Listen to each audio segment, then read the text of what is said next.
harassment class action lawsuit against her former employer, a suburban Chicago management consulting firm. The government says it's one of the worst sexual harassment cases ever. Welcome Judy Rudin and her attorney Douglas Wigdor and Adrian Slick.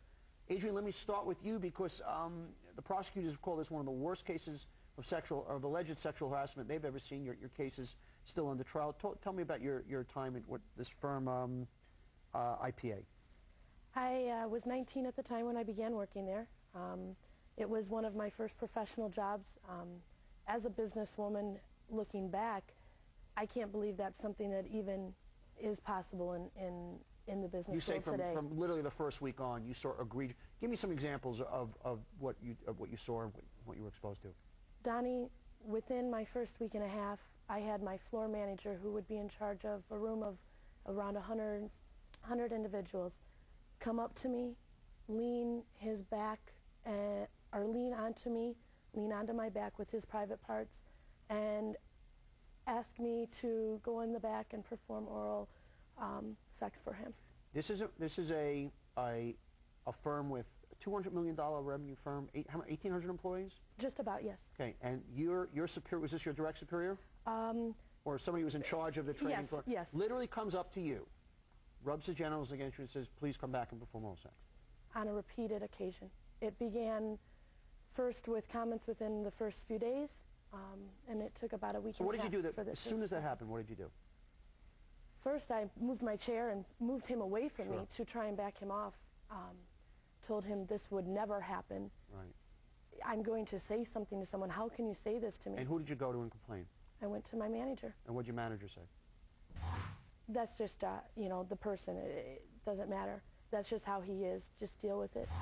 And then he said, well, if it's a problem, you can go and speak to, you know, the next manager, who happened to be the owner's son. Okay, and what happened when we went to speak to the owner's son? I spoke with him, and his response to me was that he asked me to sit on his lap and watch the pornography that he had on his computer screen with him. So you go into the owner's son of this $200 million firm to complain that the floor manager in this investment firm is asking you for oral sex, and his response is, come sit on my lap and watch porn. Never, ever said anything would be done. Never a response, never anything that it was wrong, nothing.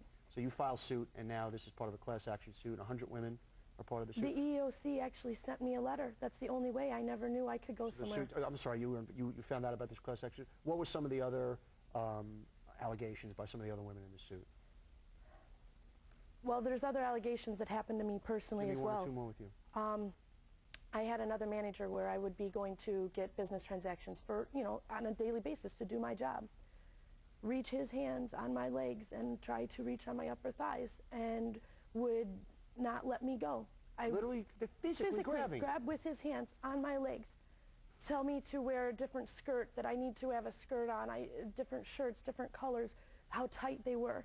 This is look, I don't come from a super rigid background. My company is a, you know, kind of a freewheeling company, but this is just disgusting. I mean, you know, what you hear about things, you know, people maybe off-color jokes, and none of this is right, but the people are like physically touching you and propositioning. This was in public. This isn't in a private location. When the other women were doing it, were seeing this, were other men and women, other managers, the owner's son. There's other people who are constantly around. And the owner of this firm is a real prize also, isn't? Doesn't he have a history of what's some of his history? There's been things in his past as to do with prostitution charges and several other things. Well, I'm sure this firm's going to be facing the music. Joey, let's get to